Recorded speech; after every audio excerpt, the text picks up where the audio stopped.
بسم الله الرحمن الرحيم.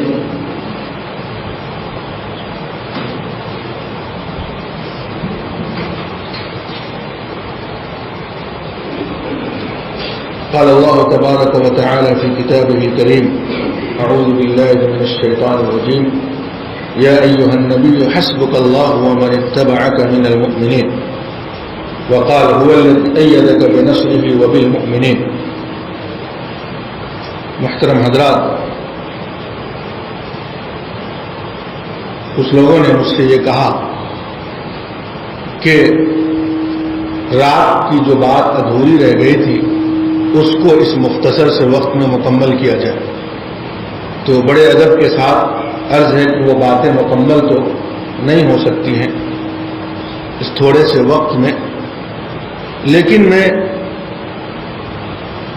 اسی موضوع سے متعلق کچھ ایسی باتیں اپنے بھائیوں کو ضرور بتاؤں گا، اپنے نوجوانوں کو، جو ان کے لیے اس وقت فائدے مند ہو سکے. تو بات ہم وہیں سے شروع کرتے ہیں کہ جناب محمد رسول اللہ صلی اللہ علیہ وسلم کے اصحاب کا جو مقام و مرتبہ ہے، جو اللہ تبارک و تعالی نے ان کو درجہ بخشا، وہ قرآنی آیات اور احادیث نبویہ میں بالکل واضح. میں نے ایک آیت ابھی آپ کے سامنے پڑھی، انہی آیتوں میں سے اللہ کہتا ہے: یا ایھا النبی حسبک اللہ ومن اتبعک من المؤمنین. اے نبی، آپ کے لیے اللہ کافی ہے اور صحابہ کافی ہے. اس سے زیادہ اگر قرآن مجید کے اندر اس آیت کے علاوہ کوئی اور آیت محمد الرسول اللہ صلی اللہ علیہ وسلم کے صحابہ کی فضیلت میں نہ بھی ہوتی تب بھی یہ آیت اکیلے کافی ہے. کیا سمجھا آپ؟ اللہ کے رسول صلی اللہ علیہ وسلم مکہ میں ستائے جاتے تھے، مدینہ میں دشمنوں کا سامنا ہوتا تھا. مدد کے سیاق میں، کانٹیکسٹ میں اللہ تبارک و تعالیٰ کہتا ہے: یا ایھا النبی حسبک اللہ ومن اتبعک من المؤمنین. اے نبی، آپ کے لیے اللہ کافی اور صحابہ کافی ہے. اس سے بڑی اور کیا فضیلت ہو سکتی ہے؟ اللہ تبارک و تعالیٰ چاہتا تو یہ کہہ سکتا تھا صرف یا ایھا النبی حسبک اللہ، اے نبی آپ کے لیے اللہ کافی ہے، بات ختم. اللہ تبارک و تعالیٰ اگر کسی کے لیے کافی ہو جائے تو پوری دنیا میں کوئی اس کا کچھ بگاڑ سکتا ہے؟ نہیں بگاڑ سکتا. لیکن اللہ تبارک و تعالیٰ اپنے ساتھ نبی کے صحابہ کو کیوں ملایا؟ یہ بڑی غور کرنے کی بات ہے. اللہ تبارک و تعالیٰ اکیلے کہہ دیتا ہے یا ایھا النبی حسبک اللہ، اے نبی آپ کے لیے صرف اللہ کافی ہے، خلاص. اب دنیا کی کوئی طاقت نبی صلی اللہ علیہ وسلم کا کوئی کچھ بگاڑ نہیں سکتی. لیکن اللہ تعالیٰ نے مدد کے سیاق میں یہ کہا اے نبی آپ کے لیے اللہ کافی اور صحابہ کافی. اب غور کرنا اس آیت کے اندر، آپ کا کلیجہ دہل جائے گا کہ اللہ، یہ صحابہ اتنی عظمتوں اور شان کے مالک تھے کہ جہاں پہ نبی صلی اللہ علیہ وسلم کی مدد کی بات ہو رہی ہے کہ آپ کو اللہ تبارک و تعالیٰ نے ان کافروں کے بیچ چھوڑا نہیں ہے، اکیلا نہیں چھوڑا آپ کو. آپ کے لیے اللہ بھی کافی ہے اور آپ کے صحابہ کافی. دوسری جگہ اللہ کہتا ہے هو الذی ایدک بنصرہ وبالمؤمنین. اے نبی، اللہ تبارک و تعالیٰ نے آپ کی تائید کی اپنی مدد سے اور صحابہ کی مدد سے. یہ بھی آیت قرآن مجید کی غور کرنے کی بات ہے. اللہ تبارک و تعالیٰ جانتا تھا اصل میں کہ کچھ لوگ جو یہود کے دسترخوان پہ کھائے ہوئے دلال ہوں گے، وہ صحابہ کے بعد آئیں گے، 1400 سال کے بعد آئیں گے، 500 سال کے بعد آئیں گے، 400 سال کے بعد آئیں گے اور نبی کے صحابہ کی عدالت پر انگلیاں اٹھائیں گے. اس لیے اللہ تبارک و تعالیٰ نے مدد کے سیاق میں اپنے نام کے ساتھ صحابہ کے نام کو ملایا. اے نبی آپ کے لیے اللہ کافی ہے اور صحابہ کافی ہے. اور کہا کہ وہی اللہ ہے جس نے آپ کی تائید کی اپنی مدد سے اور صحابہ کی مدد سے. یہ دونوں آیتوں پہ کبھی اکیلے میں غور کرنا مسلمانوں، یہ صحابہ کی عظمت کو آپ کو بتائے گی. اور اللہ تبارک و تعالی کے رسول جناب محمد رسول اللہ صلی اللہ علیہ وسلم، آپ کو پتا ہے نا کہ بغیر وحی کے آپ نہیں بولتے تھے. غزوہ بدر ہونے کو ہے، 313 نہتے مسلمان ہیں، 1000 لشکر جرار ہیں، ان کے پاس کچھ بھی نہیں ہے، نہ سامان ہے، نہ سواری ہے، نہ ہتھیار ہے، کچھ بھی نہیں. اللہ تبارک و تعالی اس منظر کو قرآن حکیم میں کہتا ہے وَلَقَدْ نَصَرَكُمُ اللَّهُ بِبَدْرٍ وَأَنْتُمْ أَذِلَّةٌ. اور یاد کرو اس وقت کو اللہ تبارک و تعالی نے تمہاری مدد کی یقیناً بدر میں، اس حال میں کہ تم دنیاوی سامان کے اعتبار سے، دنیاوی ساز و سامان کے اعتبار سے بالکل کمزور تھے، کوئی حقیقت نہیں تھی تمہاری ان کافروں کے مقابلے. فاتقوا اللہ، لہذا تم اللہ سے ڈرو، لعلکم تشکرون، تاکہ تم شکر گزار بن جاؤ. اس بدر کے میدان میں اللہ تبارک و تعالیٰ کے رسول جناب محمد رسول اللہ صلی اللہ علیہ وسلم نے کیا دعا کی تھی. ان صحابہ کی عظمت کا مقام اس دعا سے بھی ہوتا ہے. کیا کہا تھا؟ اللہم ان تہلک هذه العصابۃ لا تعبد فی الارض. سبحان اللہ. اللہ کے رسول صلی اللہ علیہ وسلم دعا مانگتے، اے اللہ آج اگر یہ چھوٹی سی صحابہ کی جماعت جو 313 نہتے لوگ ہیں، اگر یہ ہلاک ہو گئی کافروں کے ہاتھوں، اے اللہ تیری عبادت نہیں کوئی کرنے والا رہے گا، تو زمین میں پوجا نہیں جائے گا، تیری عبادت نہیں کی جائے گی، کون کرے گا اس کے بعد؟ رسالت آخری. یہ بھی دعا نبی صلی اللہ علیہ وسلم بدر کے میدان میں کرتے ہیں کہ اللہ اگر یہ چھوٹی سی جماعت آج ہلاک ہو گئی کافروں کے مقابلے میں، تو زمین میں تیری عبادت نہیں کی جائے گی. اس دعا پہ بھی آپ غور کریں. اور میں نے کل کہا تھا کہ دشمنان اسلام جو لوگ بھی صحابہ اکرام پر انگلیاں اٹھاتے ہیں، ان کا مقصد کیا ہے؟ وہ یہود سے بھی زیادہ بدتر ہے. قرآن و حدیث ہمارا اوتھینٹک ہے، منزل من اللہ ہے. انا نحن نزلنا الذکر وانا له لحافظون. کسی مذہب کی کتابیں اتنی سیف اور محفوظ نہیں ہیں جتنا ہماری شریعت محفوظ ہے. لیکن اس شریعت کے جو راوی ہیں وہ صحابہ اکرام ہیں، جن کے دلوں کی گواہی اللہ تبارک و تعالی نے دیا، جن کو کہا کہ بارے اولئک کتب فی قلوبہم الایمان. یہی لوگ ہیں جن کے دلوں میں ایمان کو اللہ تبارک و تعالی نے لکھ دیا. اب یہ جماعت کیسے غلط ہو سکتی ہے؟ اللہ کہتا ہے ہم نے ایمان کو لکھ دیا. لیکن ان کا مقصد کیا ہے؟ جب تک صحابہ کرام کو بے اعتبار ثابت نہیں کیا جائے گا، قرآن و حدیث سے انسانوں کا عقیدہ نہیں اٹھایا جا سکتا ہے. اس لیے یہ یہود کی سازش ہے کہ اپنے دسترخوان پر ایسے نالائقوں کو پالو، انقلاب کے نام پر، تحمس کے نام پر، دینی جذبات کے نام پر، اور صحابہ اکرام کو راستے سے نکالو. ورنہ میرے بھائیوں، اس لیے میں کہتا ہوں کہ روافض یہود سے زیادہ بڑے کافر ہیں. کیوں؟ دنیا کا کوئی مذہب ایسا نہیں ہے جس میں کسی قوم کے بزرگوں کو گالی دینا عبادت ہو. ہمارے ملک میں رام جی کی عبادت کی جاتی ہے، ہم گالی نہیں دے سکتے. ہمارے ملک میں شنکر صاحب کی پوجا کی جاتی ہے، آپ کہیں گے ہم ان کو گالی دیں گے اس لیے کہ غیر اللہ ہے؟ نہیں، یہ الگ بات ہے. ہم چار ٹھوک کے کہیں گے کہ ان لوگوں کی عبادت کرنا کیا ہے؟ شرک ہے. لیکن ہم گالی نہیں بک سکتے، ہمارے قرآن نے منع کیا ہے وَلَا تَسُبُّوا الَّذِينَ يَدْعُونَ مِن دُونِ اللَّهِ فَيَسُبُّوا اللَّهَ عَدْوًا بِغَيْرِ عِلْمٍ، اور تم ان لوگوں کو گالیاں مت دو جن کو یہ لوگ اللہ کے سوا پکارتے ہیں، جن لوگوں کی عبادت اللہ کے مقابلے میں کی جاتی ہے، ان کو تم گالیاں مت دو۔ کیوں؟ فَيَسُبُّوا اللَّهَ عَدْوًا بِغَيْرِ عِلْمٍ، ورنہ یہ جہالت میں اور دشمنی میں اللہ کو گالی بکنے لگیں گے۔ اور یہ ہوا ہے کہ نہیں؟ یہ جو ٹیلی ویژن پہ موٹا سا آتا ہے، حیدرآباد کا ہے، کیا نام ہے اس کا؟ الیاس، کیا نام ہے اس کا؟ شرف الدین الیاس۔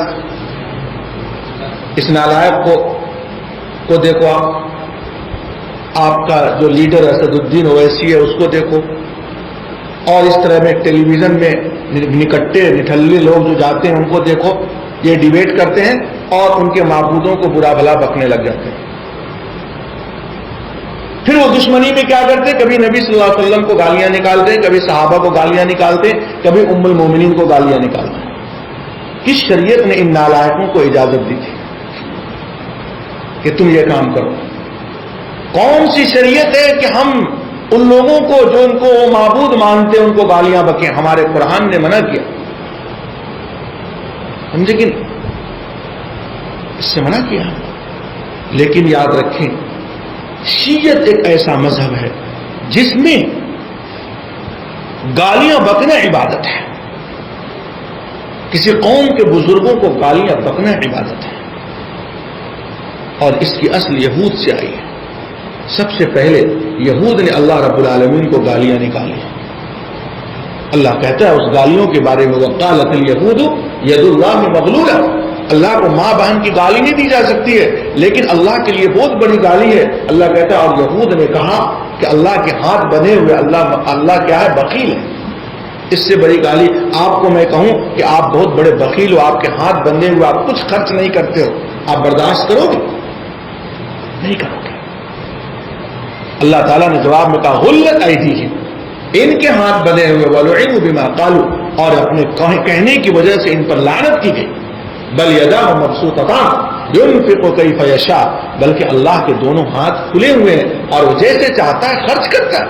وہ تو کافروں کو بھی روزی دیتا، مشرکوں کو بھی روزی دیتا، یہ اللہ کا حلم ہے۔ بہرحال میں یہ کہہ رہا تھا کہ کسی قوم کے بزرگوں کو گالیاں نکالنا یہ کسی بھی مذہب میں عبادت نہیں ہے، یہ یہود سے اس کی اصل ملتی۔ اس کے بعد موسیٰ علیہ السلام کو انہوں نے گالیاں نکالی، ان کے بارے میں اناب شناب بکا، قرآن اس کو بھی نقل کیا وَلَا تَكُونُوا كَالَّذِينَ آذَوْا مُوسَىٰ، اور ان لوگوں کی طرح مت ہو جانا جنہوں نے موسیٰ کو تکلیف دی۔ کیا تکلیف دی؟ جب نہیں سکے حضرت موسیٰ علیہ السلام کے دلائل و براہین کے مقابلے میں تو کہا یہ موسیٰ علیہ السلام نعوذ باللہ نامرد، چمڑے کی زبان ہے، آج بھی کچھ بھی بول دیا جاتا ہے۔ اللہ تبارک و تعالیٰ کہتا ہے فَبَرَّأَهُ اللَّهُ مِمَّا قَالُوا، تو ان کی ان بکواس سے اللہ تبارک و تعالیٰ نے ان کو برات دی، ان کو پاک کیا۔ وَكَانَ عِندَ اللَّهِ وَجِيهًا، اور موسیٰ تو اللہ کے نزدیک بڑے رتبے والے تھے۔ بہرحال بات میں لمبی نہیں کرنا چاہتا، یہ یہود سے اس کی شاخ ملتی ہے کسی قوم کے بزرگوں کو گالی دینا۔ صحابہ ہماری امت کے بزرگ ہیں کہ نہیں؟ ان کو گالیاں 1400 سال بعد دینا کہاں سے جائز ہو گیا؟ لیکن شیعت ایک ایسا مذہب ہے جس نے دروازہ کھولا ہے کہ کسی قوم کے بزرگوں کو گالیاں دی جائیں۔ اب میں ایسے نہیں کہتا، میں جو بھی بات کہوں گا الحمدللہ دلیل سے کہوں گا۔ شیعہ کے سب سے بڑے عالم ملا باقر مجلسی کی کتاب اٹھاؤ عین الحیا، اس میں صاف صاف لکھا ہوا ہے کہ حضرت امام جعفر صادق اپنی جائے نماز سے، اپنے مصلے سے اس وقت تک نہیں اٹھتے تھے جب تک 4 ملعون اور 4 ملعونہ پر لعنت نہیں کر لیتے۔ یہ عبادت ہے یا شیطانیت ہے؟ کون ہے 4 ملعون 4 ملعونہ؟ ابو بکر، عمر، عثمان اور عائشہ۔ صاحب لکھا ہوا کہ جائے نماز نمی برخاستن تا 4 ملعون و 4 ملعون لا لعنت نمی کردن، کہ جائے نماز سے امام جعفر صادق اس وقت تک نہیں اٹھتے تھے جب تک کہ 4 ملعونوں پر لعنت نہیں کر لیتے تھے۔ یہ کیوں؟ یہ دروازہ وہاں سے کھلا ہے، میں مختصر بتاؤں، اور اس کے بعد ان کے نقش قدم پر، ان کی روٹیوں پر پلنے والے منافقین پیدا ہوئے۔ یہ جتنے تحریکی ہیں آج امت کے نوجوانوں کو کبھی پی ایف آئی کے نام پر، کبھی آپ کو صاحب سیمی کے نام پر، جن لوگوں کو یاد ہوگی 15-20 سال پرانی باتیں، ان لوگوں کے نام پر، خلافت قائم کرنے کے نام پر، شاہین باغ قائم کرنے کے نام پر جلوس اور ملک میں بدامنی کا حوالہ دے کر اور ظلم کا حوالہ دے کر نوجوانوں کو نکالنے کے نام پر صلہ کیا ملا ہے اس کا؟ ان میں سے کسی کا بھی دل صحابہ کے لیے پاک نہیں ہے، یاد رکھ لیجیے۔ یہ جتنے تحریکی ہیں نا، اسلام میں پروٹیسٹ جائز نہیں ہے، پتہ ہے کہ نہیں؟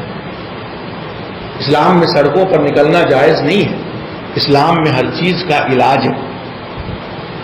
آپ کو اگر کوئی مصیبت آئی ہے، میں نے دلی میں بھی یہ بات بہت تفصیل سے بتائی تھی،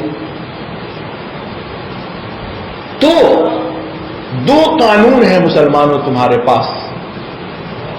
ایک ہے خدائی قانون جس کو قرآن و سنت کہتے ہو، اور ایک وہ ملک کا قانون ہے جو بھیم راؤ امبیڈکر بابا صاحب نے بنایا ہے۔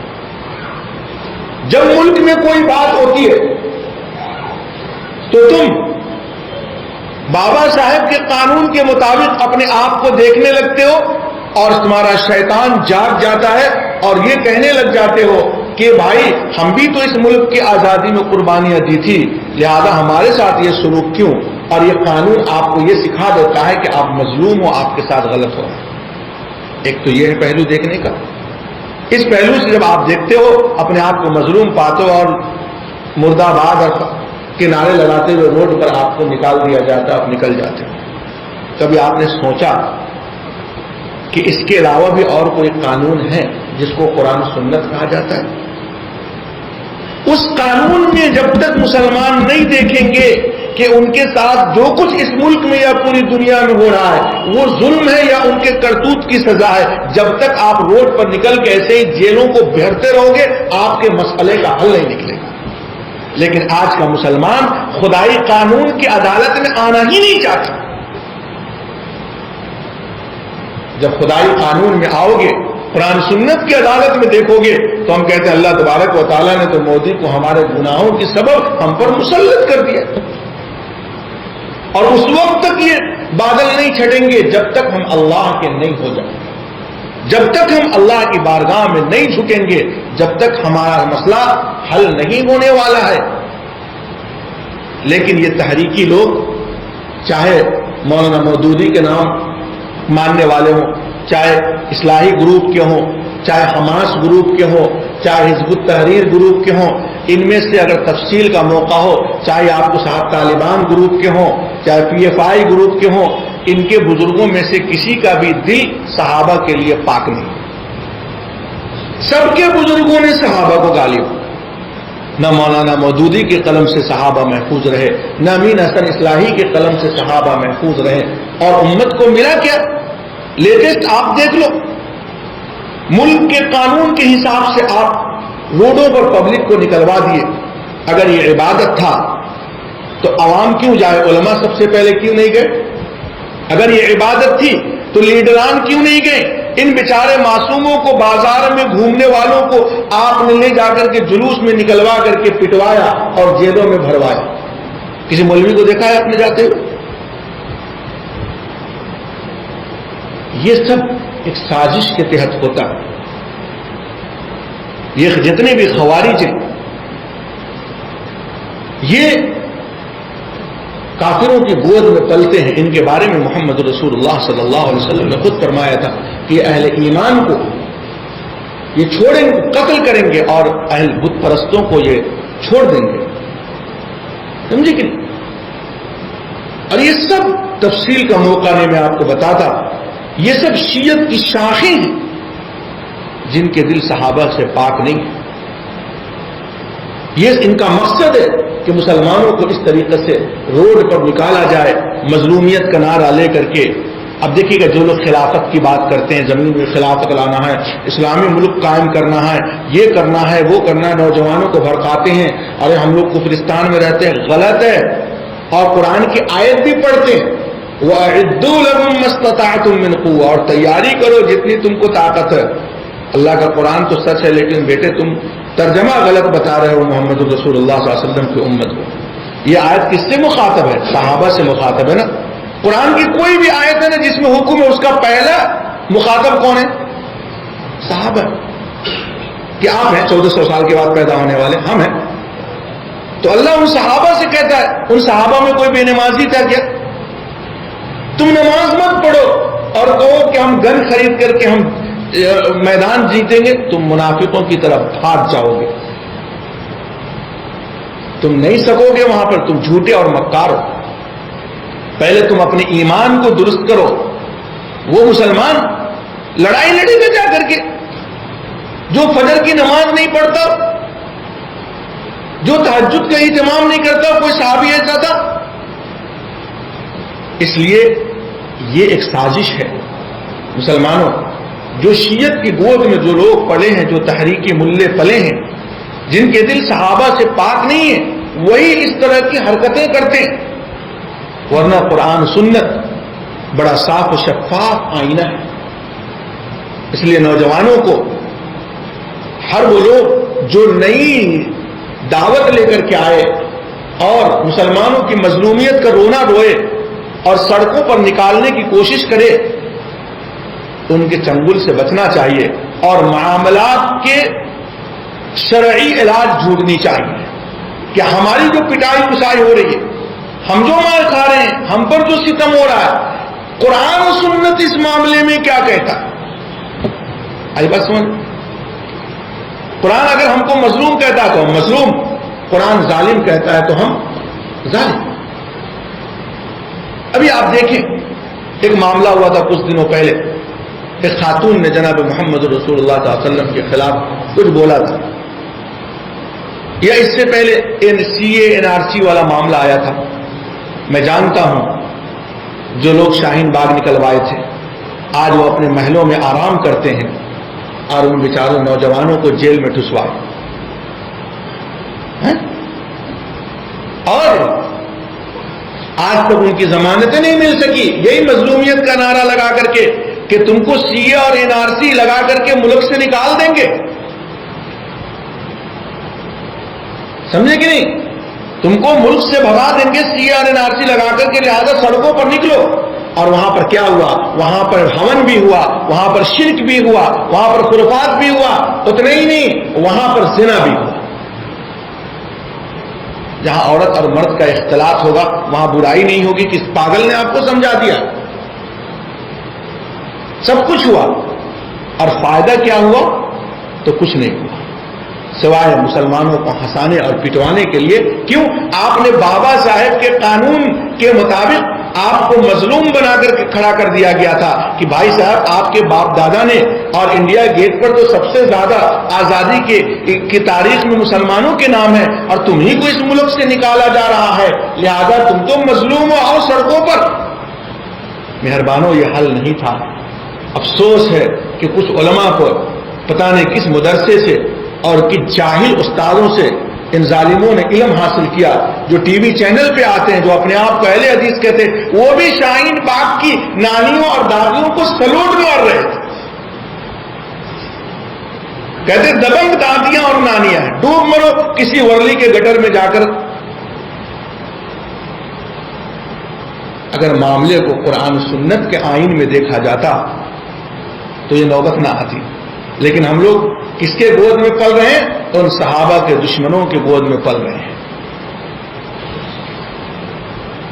معاملہ تو صاف تھا۔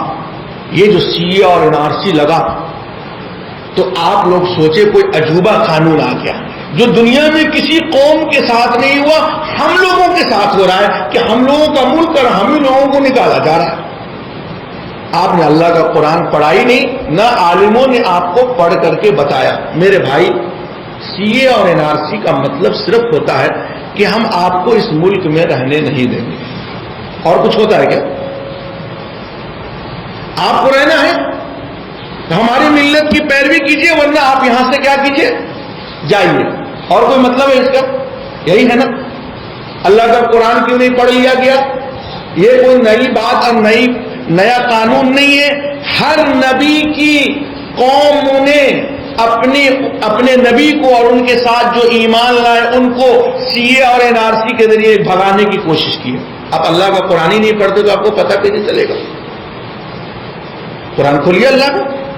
قرآن کہتا ہے اخرجوا آل لوط من قریتکم انہم اناس یتطہرون، کہ کافروں نے لوط علیہ السلام اور ان کے ساتھ جو ایمان والے تھے ان سے کہا کہ لوط کو اور ان کے گھر والوں کو، ان کے ساتھ جو ایمان لائے ان کو بستی سے نکال دو۔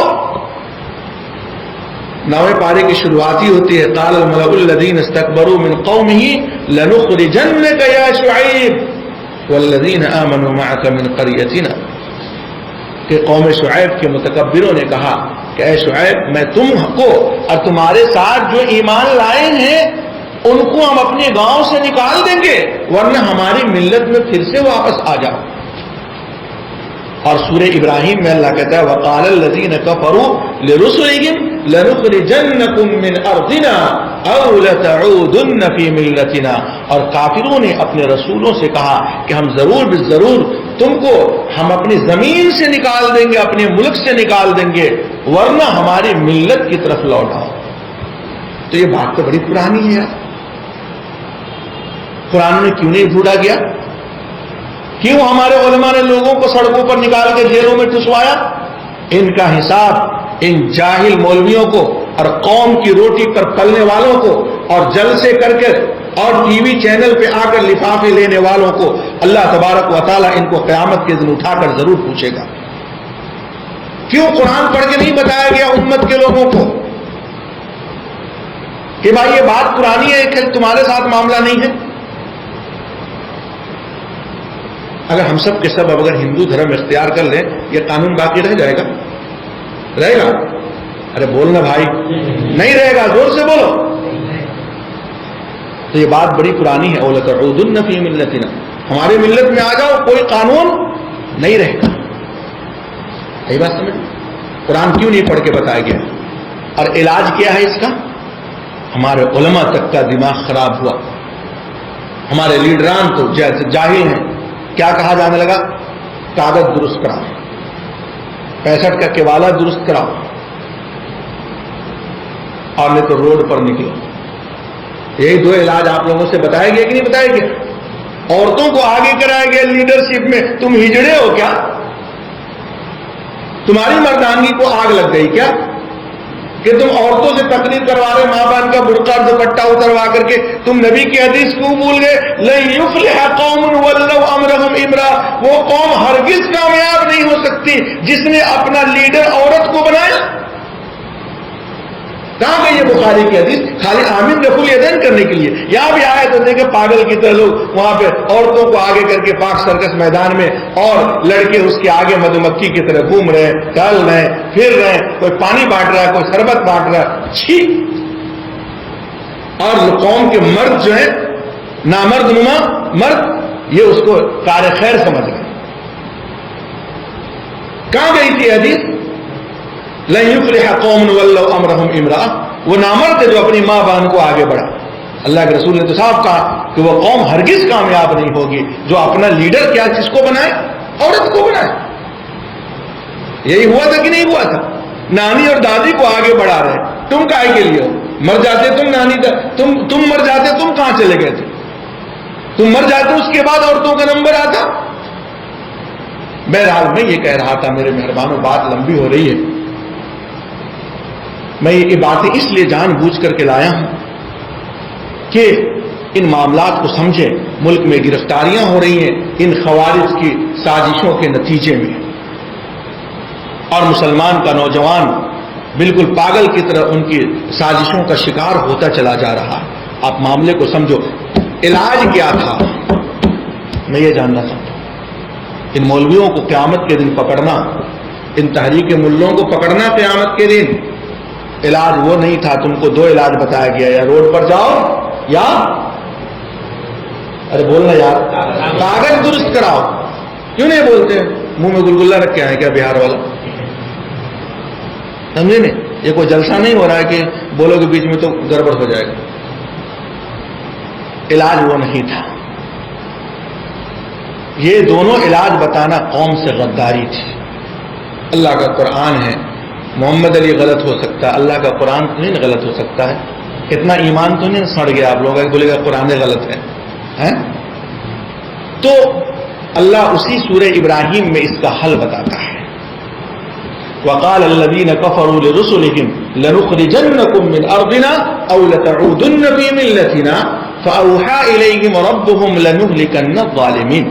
اور کافروں نے اپنے رسولوں سے کہا کہ ہم ضرور بالضرور تم کو اپنی زمین سے نکال دیں گے ورنہ ہماری ملت کی طرف لوٹ آؤ. تو اللہ تبارک و تعالیٰ نے ان رسولوں کی جانب وحی کی کہ ہم ضرور بالضرور ان ظالموں کو ہی ہلاک کریں گے.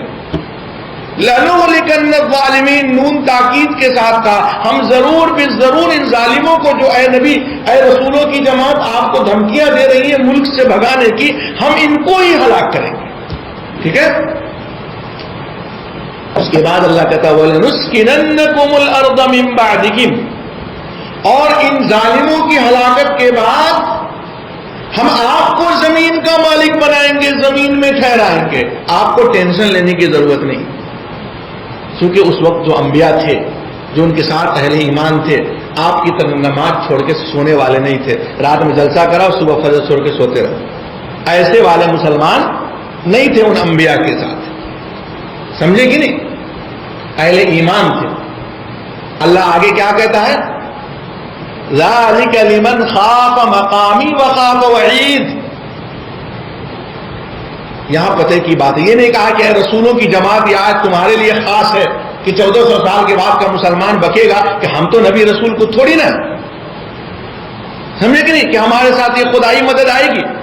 کہا ذَلِكَ لِمَنْ خَافَ مَقَامِي وَخَافَ وَعِيدِ. یہ بدلہ ہے ہر اس شخص کے لیے جو میرے سامنے کھڑے ہونے سے ڈرے گا اور میری وعید سے ڈرے گا. جو میرے سامنے کھڑے ہونے سے ڈرنے والا بنے گا اور جو میری وعید سے، جنت کے تذکرے سے ڈرے گا، جہنم کے تذکرے سے ڈرے گا، قیامت کے ہولناکی کے تذکرے سے ڈرے گا، ہر اس شخص کے لیے بدلہ ہے کہ وقت کے کافر اگر ان کو ملک سے بھگانے کی دھمکیاں دیں گے تو ہم ضرور انہی کو جو دھمکیاں دیتے ہیں انہی کو بھگائیں گے، انہی کو زمین سے مٹائیں گے اور تم کو زمین کا وارث بنائیں گے. بشرط یہ کہ تم اللہ کے سامنے کھڑے ہونے سے ڈرنے والے بن جاؤ اور اللہ کی وعید سے ڈرنے والے بن جاؤ. یہ علاج ہے. آج تک آپ کو عالموں نے بتایا یہ علاج؟ یہ قوم سے غداری ہے مسلمان. کیوں نہیں بتایا جاتا ہے؟ یہ علاج آپ کو بھی حیضہ پکڑ لیا ہوگا سن کے. یار یہ تو بولتے ہیں کہ اس کا جواب آپ لوگوں کی زبان پر، ہمارے نوجوانوں کی زبان پر کیا ہوتا ہے؟ ان تحریکی ملاؤں کی گود میں کھیلنے والے پاگلوں کی زبان کیا ہوتی ہے؟ ٹھیک ہے یہ تو ہے ہی ہے لیکن اب کچھ کرنا چاہیے کہ نہیں کرنا چاہیے؟ ہاتھ پر ہاتھ دھر کے بیٹھنا چاہیے کیا؟ ارے تم کچھ بھی کرنے کے لائق نہیں ہو، تم سڑے ہوئے لوگ ہو. تم سے اللہ کے سامنے 5 وقت کی نماز نہیں ہو رہی ہے، تم جنگ کا میدان تم کیا سر کریں گے؟ اللہ کہتا وَمَنْ جَاهَدَ فَإِنَّمَا يُجَاهِدُ لِنَفْسِهِ. جو کوئی پہلے جہاد کرے گا اپنے نفس سے جہاد کرے. تیرا ایمان اتنا سڑا ہوا پاخانے والا ہے کہ فجر کی نماز میں تو اٹھ کر کے نہیں آ سکتا، تو میدان میں کیا جائے گا لڑنے کے لیے؟ تو اللہ تبارک و تعالیٰ تو پہلے جو علاج بتایا ہے یہاں علاج جھوڑو پہلے ہے. لیکن یہ جو آپ کو اقامت دین، کل شیخ ابو رضوان محمدی صاحب حفظہ اللہ آپ لوگوں کو بتا رہے تھے کہ جتنے تحریکی ملے ہیں اور جتنے تحریکوں کی دعوت دیتے ہیں، روڈ پر آنا ہے، سڑکوں پر نکلنا ہے اور مسلمانوں کے ان کے بچے یاد رکھنا سب کے بچے امریکہ اور آکسفورڈ میں علم حاصل کرتے ہیں. ان کے سب بچے سب اچھے اچھے کالجز میں انہی یہودیوں کے یہاں پلتے ہیں. صرف آپ جیسے بیوقوفوں کو یہ میدان میں اتار کر کے جیلوں میں ٹھسواتے ہیں. سمجھے؟ ان سے بچ کے رہو. آئیے میں ان کی ذرا ہسٹری بتا دیتا ہوں آپ کو. ابھی قطر میں ایک عالم تھا، مر گیا مردود، فاتحہ درود یوسف القرضاوی ہے نا. سب سے زیادہ تحریک کی دعوت یہ دینے والا آدمی تھا. تو کافروں سے لڑو گے تو کافروں سے دوستی نہیں ہونی چاہیے نا. میں آپ کو صرف 2 باتیں بتا رہا ہوں. ابھی بھی یہ اخوان المسلمین اسرائیل میں یہود کے ساتھ مل کر کے الیکشن لڑتے. ایک طرف مسلمانوں کے نوجوان کو کہتے ہو یہود فلسطین میں ظلم کر رہے ہیں، عراق میں ظلم کر رہے ہیں، فلانا کر رہے ہیں، تو تمہارا مہا گٹھ بندھن وہاں سے کیسے ہو گیا؟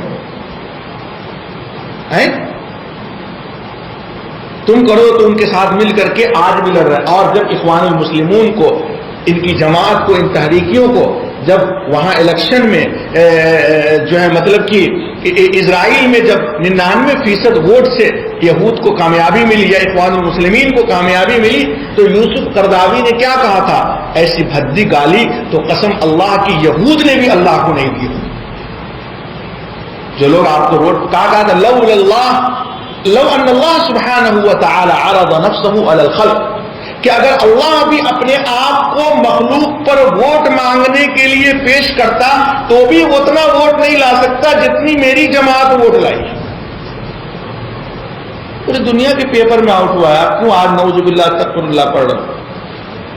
پوری دنیا کے پیپر میں یہ بات آؤٹ ہوئی. کھول لو نیٹ، اب دیکھو. اور کیا کہا کہ اگر نبی محمد صلی اللہ علیہ وسلم بھی زندہ ہوتے آج تو ناٹو سے سمجھوتا کر لیتے. یہ بھی پورے پیپر میں. ہم کوئی ایسی بات نہیں بتا رہے ہیں جو کسی کو پتا نہیں، سب کو پتا ہے، پورے زمانے کو، پوری دنیا کو. آپ بوتل ہو، آپ کو عربی نہیں معلوم ہے، آپ کو نہیں معلوم ہے، اس لیے آپ یہی مولوی لوگ آپ کہتے ہیں زمین میں خلافت قائم کرنا ہے. اور خود اس کا یوٹیوب دیکھو، وہی ظالم ہے جو کہتا ہے کہ ہم نے فلسطین میں مسلمانوں کو یہ فتویٰ دیا ہے جب فلسطین میں اسرائیلی گھیر لیے گئے اسرائیلیوں کی طرف سے، تو ہم نے جو ہے یہ انتحاری یعنی جس کو کیا بولتے ہیں اس کو جو اپنے آپ کو بم بلاسٹ پھوڑ کر کے مارتے نا، سوسائڈ بمبار کا ہم نے فتویٰ دیا. تب دیکھو یوٹیوب پہ لکھا ہوا، آپ کو اور بھی معلوم نہیں، ہم کو تو پتا نہیں، کہتا ہم نے فتویٰ دیا. ظالم، تیری زبان سے اللہ محفوظ نہیں ہے. قرآن تو صاف کہتا ہے وَلَا تُلْقُوا بِأَيْدِيكُمْ إِلَى التَّهْلُكَةِ، اپنے آپ کو تم اپنے ہاتھوں ہلاکت میں نہ ڈالو. یہ کون سا عمل ہے؟ لعنت ہو ایسے فتوے پر کہ ہم پہلے جائیں گے تب کوئی جائے گا، یا کوئی جائے نہ جائے ہم پہلے جائیں گے. یہ کوئی جنگ ہے؟ تو یہ وہ لوگ ہیں جو آپ کے نوجوانوں کو ورغلاتے ہیں اور ان کو جیلوں میں ٹھسواتے ہیں. اور نام کس چیز کا دیا جاتا ہے؟ ہم خلافت قائم کریں گے. تم پر ظلم کیا جاتا ہے عراق و فلسطین میں، تم پر ایسا کیا جاتا ہے، تم پر ویسا کیا جاتا ہے، اور یہ نام دے کر جذبات کو برانگیختہ کیا جاتا ہے اور مسلمانوں کو پیٹا جاتا ہے. یہ بات سمجھ میں؟ اور ان میں سے میں نے کہا نا، کسی کے بھی دل صحابہ کے پاس کے لیے پاک نہیں ہے. ہم حزب التحریر کے لیڈروں کے بھی تحریر سنا سکتا ہوں آپ کو جماعت اسلامی کے تحریر کی غلاظت جو صحابہ کے بارے میں، تو شیعہ کو بھی پیچھے چھوڑے ہوئے. اور یہ سب سے زیادہ کہتے ہیں ہم زمین میں خلافت کو قائم کریں گے اور اقامت دین ہوگا. کچھ نہیں ہوگا. تم دین کے راویوں کو ہی تم بے اعتبار ثابت کرتے ہو، اور تم ایک طرف تمہارا ہاتھ یہود کے ہاتھ میں ہے، تم یہود سے سمجھوتا کرتے ہو اور مسلمانوں کو دھوکہ دیتے ہو کہ مسلمانوں کے ہم بڑے خیر خواہ ہیں. نہیں مسلمانوں، یہ خیر خواہ نہیں ہیں. آپ کے پاس جب کوئی مسئلہ آ جائے تو جذبات سے اس کا حل مت کھوجو. آپ فوراً قرآن و سنت کی عدالت میں آؤ اور اس کے بعد مسئلے کا حل نکالو. آپ کے جذبات سے مسئلہ حل نہیں ہوگا. اللہ تعالیٰ آپ لوگوں کو آنکھ نہیں دیا دیکھنے کے لیے. کچھ سالوں پہلے کی باتیں تو آپ کو یاد ہوں گی. سیریا میں حملہ ہو رہا تھا، ایک نام آیا بغدادی، ابو بکر بغدادی نام آیا تھا. مسلمانوں کو لگا کہ کوئی بہت بڑا کوئی آدمی آسمان سے اتر کے آ گیا ہے مسلمانوں کا مسیحا کے نام پر.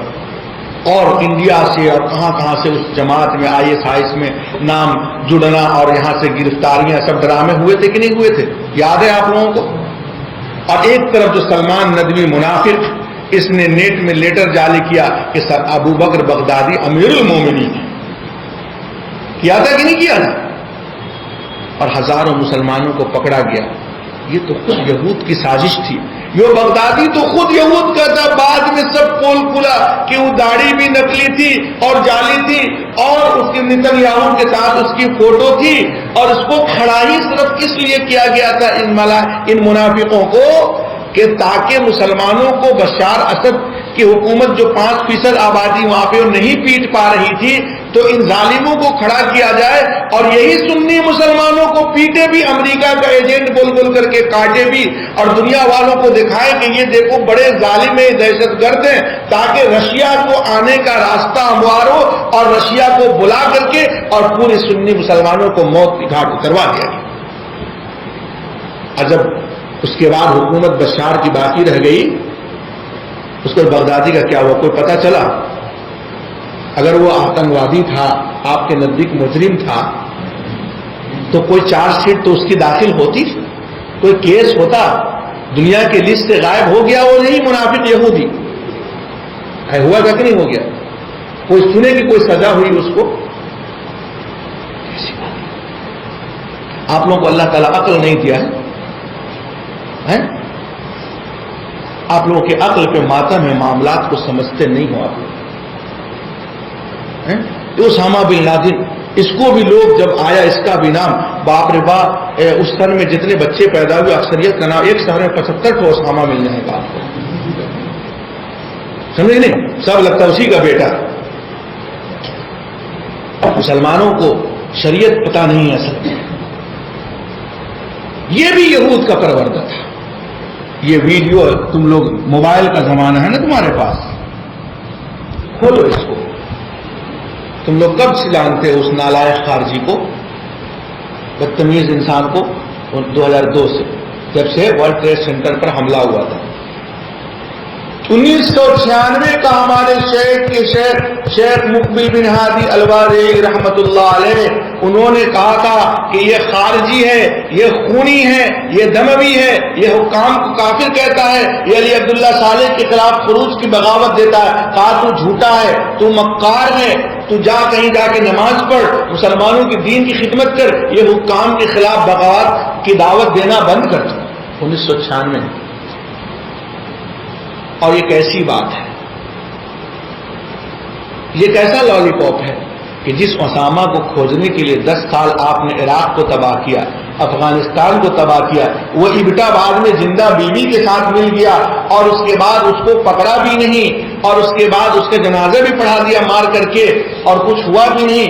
اس کے نیچے والے جتنے لوگوں کو آپ نے پکڑا، 4 10 سال جیل میں ٹھوس کر رکھا، اس کو ٹارچر کیا، اور سب سے بڑا مجرم پکڑا گیا تھا، آپ نے چٹ منگنی پٹ دیا، اس کو مار دیا اس کو۔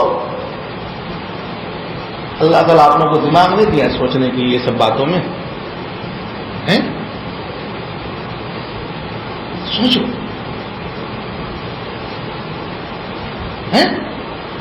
یہ سب سازشیں تھیں، یہ سب خوارج تھے جنہوں نے مسلمانوں کے خون کا سودا کیا یہود کے ساتھ مل کر کے، بڑے بڑے پیکج کے بدلے یہ لوگ ڈیل ہوئے، ورنہ کیا شریعت اسی کا نام ہے؟ اچھا آؤ، ہندوستان میں بھی کہا جاتا ہے کہ ان ظالموں کی طرف سے گجرات میں بڑا ظلم ہوا، تو کیا کرنا ہے؟ گجرات میں ظلم ہوا تو ہوا، اب دیکھنا ہے ہم کو کہ ہمارے کرتوت کی سزا دی ہے، ہمیں ظلم ہوا ہے تو ٹھیک ہے، قرآن سنت کی روشنی میں ہم فیصلہ کریں گے نا۔ کیا کرنا ہے؟ بہار میں بم پھوڑنا ہے؟ ارے یہ کون سی بات ہو گئی؟ اللہ کے قرآن کو پوچھے تم نے، اللہ تو کہتا ہے وَلَا تَزِرُ وَازِرَةٌ وِزْرَ أُخْرَىٰ، کہ کسی کے گناہ کا بوجھ کوئی دوسرا نہیں اٹھا سکتا ہے۔ اب گجرات میں کوئی ہندو کسی مسلمان کو مار دیا تو بہار کے ہندو کا کیا قصور ہے؟ اس کو کیوں مارا جائے گا؟ اس کو چھوا نہیں جائے گا، یہ قرآن کی عدالت ہے۔ آئی بات سمجھ لو، یہ قرآن کی عدالت ہے، قرآن کی عدالت میں جو غلطی کیا سزا کس کو ملنی ہے؟ اسی کو ملنی ہے۔ اچھا ایک اور بیوقوفی، مسلمان کتنے بیوقوف ہیں سمجھے نہیں؟ گوشت کھا کر ان کا دماغ کتنا موٹا ہے ہمارے نوجوانوں کا، اس کی ایک اور مثال بتا دیتا ہوں۔ جب بم بلاسٹ کرواتے تھے تو یہ کیا کہتے ہیں، اس کی ذمہ داری انڈین مجاہدین نے قبول کیا ہے، اس کی ذمہ داری القاعدہ نے دھمکی دیا ہے۔ سنتے تھے کہ نہیں سنتے تھے؟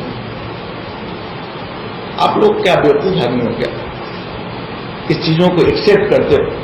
یار ہم یہ موبائل ہے کسی کا پاکٹ مار کے ہم بھاگنے میں کامیاب ہو گئے، یا کسی کے گھر سے روپیہ لے کر کے ہم پکڑے نہیں گئے، اسپورٹ پر ٹرین پر ہم پکڑے نہیں گئے، تو ہمارا بدن درد کر رہا ہے کہ جا کے پاک سرکٹ میدان کے پاس جا کے فون کریں گے ہاں ہم کیے تھے، تاکہ آپ آئیے اور پیٹ دیجیے ہم کو.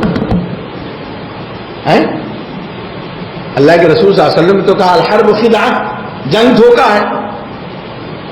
جب ہم مار کر کے بھاگ کے ہم کو کوئی نہیں پکڑا، اب وہاں تپسیا جا کر کے ہم وہاں سے فون کریں ہاں ہم چور ہیں. اور اس پر مسلمان کا نکٹو نوجوان خوش ہوتا ہوں القاعدہ نے ذمہ داری قبول کی ہے، انجینئر مجاہدین نے جو ذمہ داری قبول کی ہے. کھپڑی کہاں گئی آپ لوگوں کی؟ جی یہ صحیح ہے کہ نہیں کہ ہم آپ کے پاکٹ سے موبائل چوری کر کے لے گئے، ماشاء اللہ بیچ کر کے ہم مرغا بھات کھائیں گے، بچ گئے ہم کہ اب دیکھ اٹھوانے کے لیے ہم آپ کو فون کریں ہم چوری کیے، بھائی صاحب آئیے پولیس لے کے پکڑوا لیجیے ہم کو. یہ بات دیکھیے، یہ سب کہانی ہے، یہ سب جان بوجھ کر منافقوں نے کرواتے تھے اور مسلمانوں کو پکڑواتے تھے. ان سے بچو، یہ سب دشمنان صحابہ کی گود میں کھیلتے ہیں. انشاءاللہ مجھے زندگی باقی رہی تو وہ کتاب بہت جلد میں نکالوں گا جس کا نام ہے تہران سے تل ابیب تک. میں بتاؤں گا کہ شیعہ اور دشمنان صحابہ کا یہود سے تاریخ میں کیا کیا گڑچوڑ رہا ہے. آپ سوچو، یہ بیوقوفی کی باتوں کو آپ حقیقت سمجھتے ہو، سمجھے کہ نہیں؟ اور یہ تحریک ملے آپ کو ہلاکت کی کھائی میں لے جا کر کے ڈالتے ہیں. ان سے بچ کے رہنا. کبھی بھی مظاہرے جلوس کچھ نہیں، امت پر ظلم ہو آپ اکیلے میں جھانکو. ہم ایک بات سنا کر اپنی بات کو ختم کرتے ہیں. وہ کیا ہے؟ تاتاریوں کے زمانے میں مسلمانوں پر بڑا ظلم ہو رہا تھا، کاٹا جا رہا تھا، پیٹا جا رہا تھا. اس زمانے میں ایک عالم دین تھے، ان کے ارد گرد لوگ جمع ہو گئے تھے. تو تیتاری شہزادہ جس نے مسلمانوں کو پٹوایا کٹوایا، کہا یہ مسلمان مار کھانے والی قوم کس کے پاس جمع؟ تو کہا یہ ایک عالم ہے ان کے پاس جمع. تو کہا وہ عالم کو بلاؤ میرے پاس. وہ عالم گئے، کہا کہ دیکھیں نا اللہ تبارک و تعالیٰ نے ہم کو فتح دیا اور تم کو شکست دی. کہاں دیکھے؟ تو کہا دیکھیں. تو کہا اس کا مطلب ہم حق پر ہیں، تم غلط ہو، تمہارا اسلام غلط ہے. کہا نہ یہ نہیں. کہا یہ نہیں. کہا سنو. تتاری شہزادے سے اس عالم دین نے کہا سنو، تم نے بکری کے چرواہے کو دیکھا ہے؟ کہا ہاں. کہا چرواہا اپنے ساتھ کیا رکھتا ہے؟ تو کہا 2-4 کتے رکھتا ہے. کہا اس کتے کا کیا کام ہوتا ہے؟ کہا کتے کا کام یہ ہوتا ہے کہ بکری اگر ادھر ادھر بھٹکنے لگے ریوڑ سے تو اس کو ہکال کر کے ریوڑ میں جا کر کے ملا دیتا. وہ کتوں کا کام یہی ہوتا ہے. کہا ٹھیک اسی طریقے سے ہم مسلمان بکری ہیں جو اپنے مالک سے کے در سے ہٹ گئے ہیں اور تم کتے ہو. اللہ تبارک و تعالیٰ نے تم کو ہمارے اوپر مسلط اس لیے کیا ہے کہ تم ہمیں اپنے مالک کے در پر لے جا کر کے چھوڑ دو. جس دن ہم اپنے مالک کے سامنے جھکنے والے ہو جائیں گے، جیسے ہمارے باپ دادا جھکا کرتے تھے، صحابہ جھکا کرتے تھے، اس دن اللہ تبارک و تعالیٰ تم کتوں کو ہم سے دور کر دے گا. اس دن تمہاری ڈیوٹی ختم ہو جائے گی. تو یہ مسئلہ جب کوئی معاملہ آئے آپ قرآن و حدیث کی روشنی میں آپ معاملے کو سمجھو. ملک کے قانون کی دہائی مت دینے لگو، ان سیاسی لوگوں کی دہائی مت دینے لگو.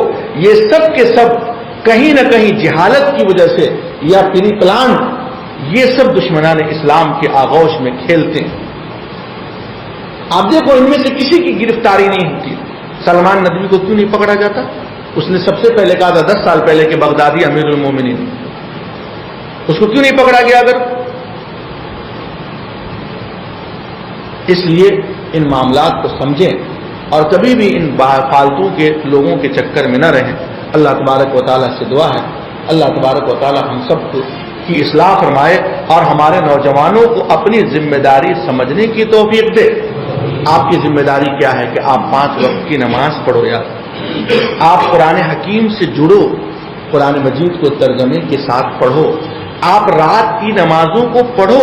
آپ کیوں سوچتے ہو کہ نماز بوڑھے لوگوں کے لیے جو قبر میں پیر لٹکائے ہوئے ہیں؟ تہجد ان لوگوں کے لیے جو قبر میں پیر لٹکائے ہیں، تم جیسے نوجوانوں کے لیے۔ میں آپ کو ایک بات سنا دیتا ہوں۔ اللہ کے رسول صلی اللہ علیہ وسلم مسیلمہ کذاب جب نبوت کا دعویٰ کیا تھا تو حضرت حبیب بن زید انصاری رضی اللہ تعالی عنہ کیسے جوان تھے، 20-22 سال کی عمر تھی۔ ان کے والدہ کا نام حضرت نصیبہ مازنیہ رضی اللہ تعالی عنہ۔ اللہ کے رسول صلی اللہ علیہ وسلم نے ایک خط لے کر کے مسیلمہ کے پاس بھیجا تھا، اس نوجوان کو جس کی چھلکتی ہوئی جوانی تھی۔ اس میں مسیلمہ کذاب کو نصیحت کیا تھا کہ تم جو جھوٹی نبوت کے دعوے کر رہے ہو یہ غلط ہے۔ وہ نوجوان گیا تھا اس کے پاس اللہ کے رسول صلی اللہ علیہ وسلم کا لیٹر لے کر، تو اس ظالم نے عرب کی سنت کو تار تار کر کے قاصد کو قتل کرنے کی سنت کو اس نے پامال کیا تھا، اور اس نے لیٹر کو پڑھنے کے بعد کہتا ہے کہ تم محمد الرسول اللہ کی نبوت کی گواہی دیتے ہو؟ ہاں۔ کہا میری نبوت کی گواہی دیتے ہو؟ تو انہیں کے الفاظ سنا دیتا ہوں، کہا سن، ان فی اذنی صمما ما تقول، پاگل ہے کیا، میرے کان تیرے آواز سننا بھی گوارا نہیں کرتے۔ آمنہ کے لال کے بعد کوئی اب نبی نہیں آئے، تو کیا بکواس کرتا ہے؟ تو کہا اس کے ایک ہاتھ کاٹ ڈالو۔ جلاد نے اس صحابی کا ہاتھ کاٹ دیا۔ کہتا پھر سے کہتا میری نبوت کی گواہی دیتے ہو؟ بولا بے چپ، میرے کان تیری بات سننا بھی گوارا نہیں کرتے۔ اس نے کہا دوسرا ہاتھ کاٹ ڈالا۔ پھر کہا پھر میری نبوت کی گواہی دیتے ہو؟ کہا بے چپ، کیا بولتا ہے تو؟ ایک بار کہہ دیا نا، کہا ایک پیر کاٹ ڈالو۔ پھر کہا میری نبوت کی گواہی دیتے ہو؟ کہا بے چپ نا، کیا بولا، ایک بار بول دیا نا، ان فی اذنی صمما ما تقول، میرے کان میں ڈانٹ پڑے ہوئے تیری بات سننا بھی مجھے پسند نہیں۔ آمنہ کے لال کے بعد اب قیامت تک کوئی نبی بن کر نہیں آنے والا۔ دوسرا پاؤں بھی کاٹ دیا، اور ایک ایک پاٹ کر کے مسیلمہ نے اس نوجوان صحابی کو موت کی گھاٹ اتارا، شہادت کا جام پلایا، لیکن ایمان ایسا تھا کہ ایک ورڈ یہ زبان سے نہیں کہا تو نہیں کہا۔ آج کا نوجوان فجر چھوڑ کے سوتا رہتا ہے، یہ جذبہ جب تک نہیں آئے گا تمہارے روڈوں پر نکلنے سے تمہارے مسئلے حل نہیں ہوں گے، سمجھے کہ نہیں؟ اور جب ان کی والدہ حضرت نصیبہ مازنیہ رضی اللہ تعالی عنہ کے پاس جب یہ خبر پہنچی تو اس ماں کا بھی کیا جگر تھا، اس نے جو جملہ کہا، روئی نہیں ہو، کسی کا بھی بیٹا بیٹا ہوتا ہے، اس کی بوٹی بوٹی کاٹ دی گئی۔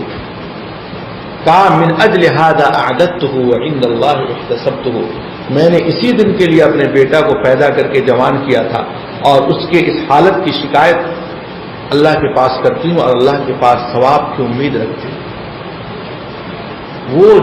وہ ایمان جب تک نہیں پیدا ہوگا، عبادت کا، ریاضت کا، قرآن حدیث کی ماننے کا، اللہ اس کے رسول کی اطاعت و فرما برداری کا، یہ جذباتی باتوں سے تمہارے مسئلے اور بگڑیں گے، حل نہیں ہوں گے۔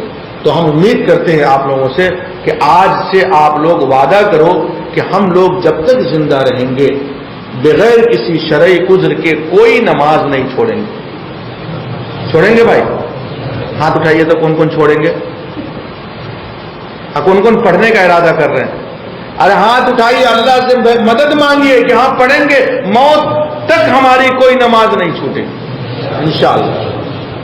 صحابہ کی نہیں چھوٹی بھائی، آپ کی کیوں چھوٹ رہی؟ اور پھر بڑی بڑی باتیں یہ زیب نہیں دیتی۔ پڑھیں گے نا نماز؟ جس دن آپ 5 وقت کے نمازی بن جاؤ گے آپ کو کوئی نہیں ستائے گا، یاد رکھنا، اور اگر ستایا تو وہ زیادہ دیر نہیں رہ پائے گا دنیا میں۔ آئی بات سمجھ میں؟ اللہ تعالی ہم سب کو عمل کرنے کی توفیق عطا فرمائے، اور جن لوگوں نے ریکارڈ کیا اس کو ضروری نہیں کہ چینل پہ اس کو اپلوڈ کیا جائے، ہر بات ریکارڈ ہر چینل پر اپنے آپ کو فائدہ ہو گیا یہ بات سے۔ آئی بات سمجھ میں؟ ہر چیز ریکارڈ کر کے آپ کو فائدہ ہو گیا, آپ نے سمجھ لیا ہوگی بات. ٹھیک ہے نا. السلام علیکم.